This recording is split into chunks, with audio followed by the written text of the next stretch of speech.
Smoothie's going to be the next target in the eyes of Samsung Galaxy. And can they bring the universe down on Meteos' head? Yes, they can. Hideaway flashed out by Ambition. Slicing Maelstrom on 3 members. The shockwave from Crown, and Cloud9 is melting. Smoothie's flash just went down. The rinse and repeat works. And that's the verdict as well that calls for Sneaky. And it looks like Samsung Galaxy will be moving on to the semifinals at Madison Square Garden.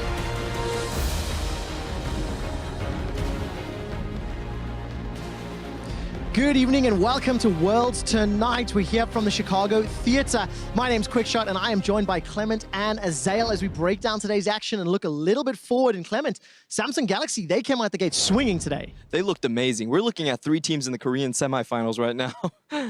Yeah, and I mean, C9 on the other side, they lost as a team. They just looked outclassed. Yeah, they really did. Let's start by taking a look at how those games actually rolled out.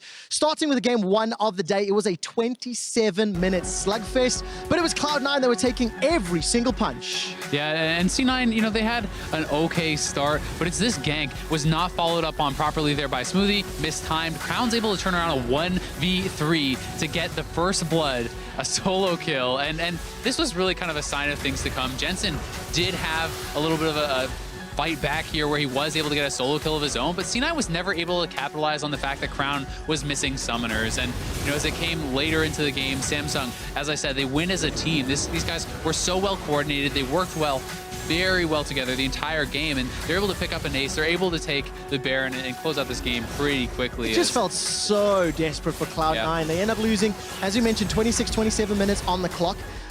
Going back, resetting, jumping into game 2, the game was a little longer. Cloud9 had a much earlier game strategy, Clement, but it still didn't work out. Yeah, the teams, when C9 was looking at it, they said, like, it must have been the carries, so they swapped positions on the carries, but the laning phase still goes the same. You see right here, Ruler's just outclassing Sneaky in this entire series. At minute 27, everything was pretty even, but watch Cuvées engage right here. He gets 4 mana on the cannon ultimate, and then Crown comes in, another 4-man shockwave, and this game is just pretty much over from there. They pick up the Baron, and at 31 minutes, this is like C9's last fight. You see Samsung Galaxy going a little too aggressive, actually gets 2 of their players killed, but it's a little too late for C9 to really mount a comeback.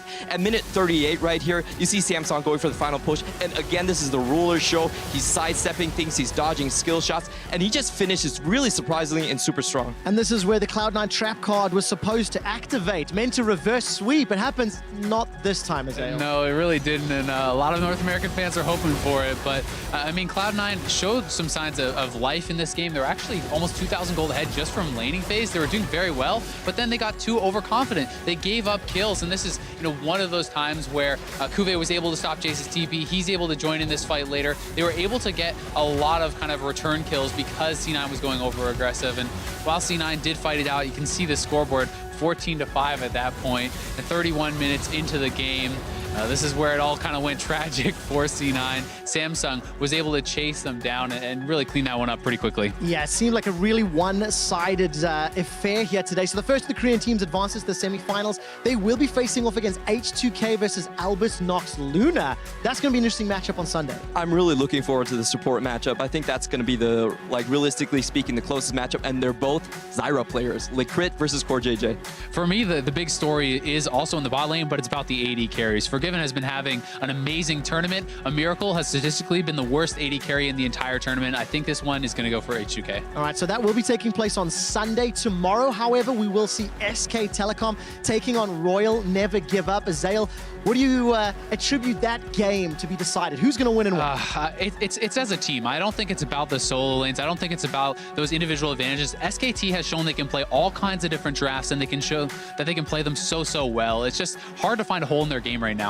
On an individual level, I actually think RNG has some chances. Mata against Wolf and MLXG against Bang, or maybe Blank, or maybe Bengi. But overall, just following Azael's point, I think SKT's going to come out ahead. We will talk a little bit more about that. I want to hear why you say so. Everybody at home, if you are still watching within the client, be sure to jump over to youtube.com/LOL esports as we're going to continue the discussion about today and looking forward.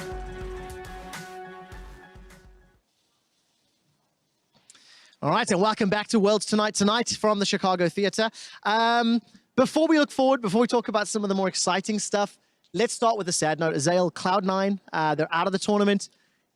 maybe it was a surprise for them to even make quarterfinals. Yeah. But I thought they were going to put up more of a fight today. Yeah, I mean, I certainly was hoping that they were, but I can't say I was super surprised with the result. I think that Samsung on the last day of group stages, they looked incredible. C9 kind of limped into the quarterfinals a little bit here, and although C9 had some good individual performances, they had some laning advantages. Samsung just played so much better as a team, and to me, Kuve was the catalyst to winning all 3 games. The first game, he's smashing him on Echo. Game 2, it's that Ken and TP. Game 3, Poppy solo kills.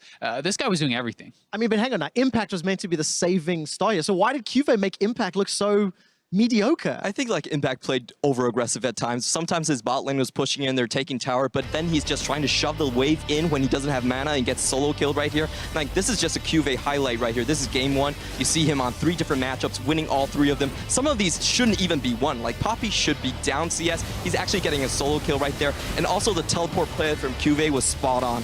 It just felt like Impact didn't have much today. He wasn't really on his game. Sneaky was caught out of position a bunch. It felt to me as though Jensen was the only player that really showed up here in Chicago. Yeah, and I tend to agree. I think that it's tough for Sneaky, partly because of the compositions and partly because they're so far behind against kind of bulldozer type teams with Poppy and Olaf. But Jensen showed up as far as laning phase. He actually won both sides of the Orianna Cassiopeia, getting a solo kill, and then completely dominated him again in game 3 as far as laning phase goes. But you know, the team play was just so much better for Samsung that the advantages in mid lane never really mattered. Yeah, it didn't show through. Let's take a close look at Core JJ. This is a support that sort of transformed Samsung Galaxy, not only in their regional league, but even here on the world stage. Samsung looks like a world finalist contender with that play. I've even heard some people saying the best showing team at Worlds. Do you think that's fair? I think that's fair. They won every game with Core JJ in the group stages when he was playing, and he's good on so many different champions. I think his Zyra play was very good. He brought out the Tahm Kench that saved so many summoners for Samsung in this play. And right over here, he just plays the laning phase so well with Ruler, and props to Ruler too for having a great day. Yeah, Core JJ showed up in a big way. I mean, Karma, Jin, they were killing a Sneaky over and over in lane. The Tahm Kench was almost a hard carry performance from a support. He was like 4-0 and 8, and he saved what, like 20 people, 30 people that game. It was ridiculous. It absolutely felt that way. Completely dominant game. Now, of course, that does mean Samsung Galaxy advance to New York, where they will take the stage in the Madison Square Garden, the most famous arena in the world. Who are they going to face off against? We talked very briefly about H2K and ANX. I want to hear your opinions. This is a matchup that's happening on Sunday, so let's not go too deep, but you know, what's going to be the deciding factor, Clement? Well, I think it's probably going to be H2K right here. That comes out. I really want to see ANX, but it's going to be H2K. And I think why? Well, overall, I think they're stronger players in general, and I think Ryu has been playing a lot better performance.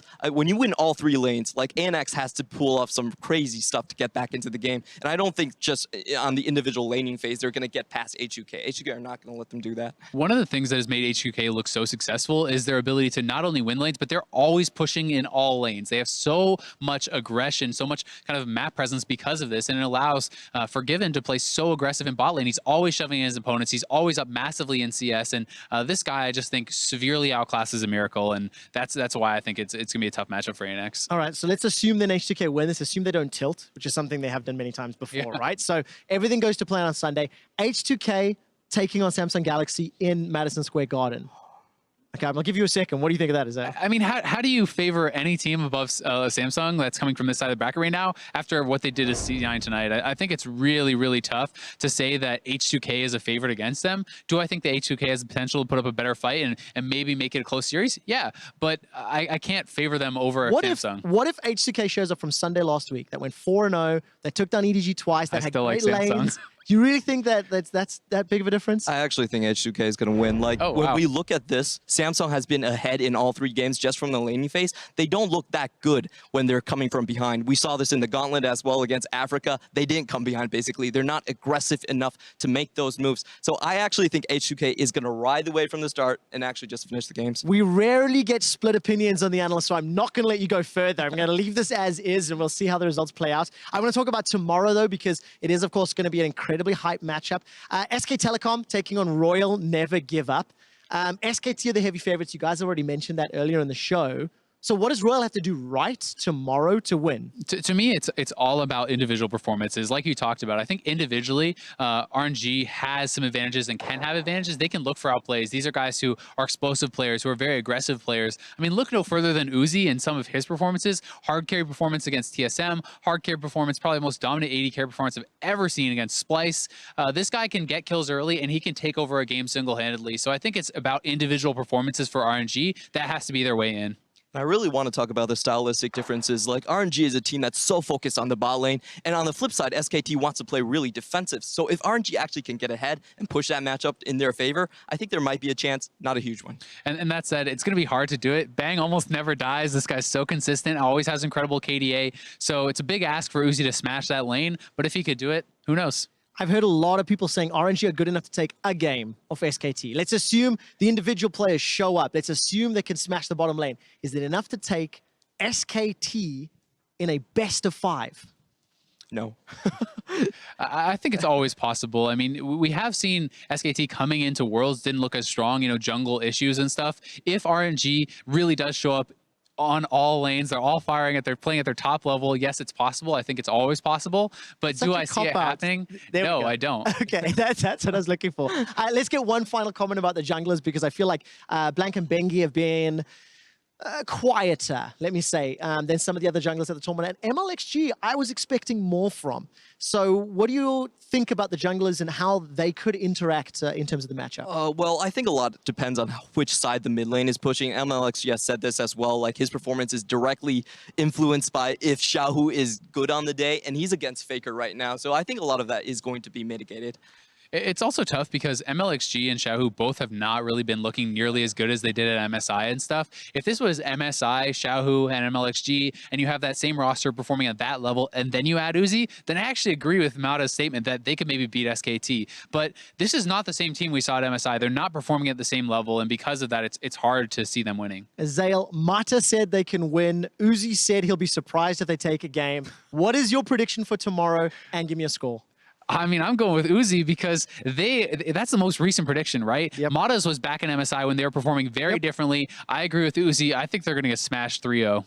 Clement, prediction and score? I'm going to go 3-1 for SKT. I think RNG can pull off one surprise game if they, like, sub in Blank and they just, like, destroy him, but otherwise I don't see it. All right, so my analysts favor SK Telecom. That game will kick off tomorrow, 5 p.m. Chicago time. I don't know where that is in America. I think it's Central. You guys figure it out over at lolesports.com.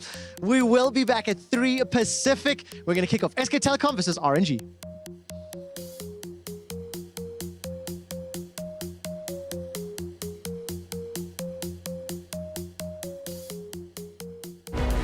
Smoothie's going to be the next target in the eyes of Samsung Galaxy. And can they bring the universe down on Meteos' head? Yes, they can. Hideaway flashed out by Ambition.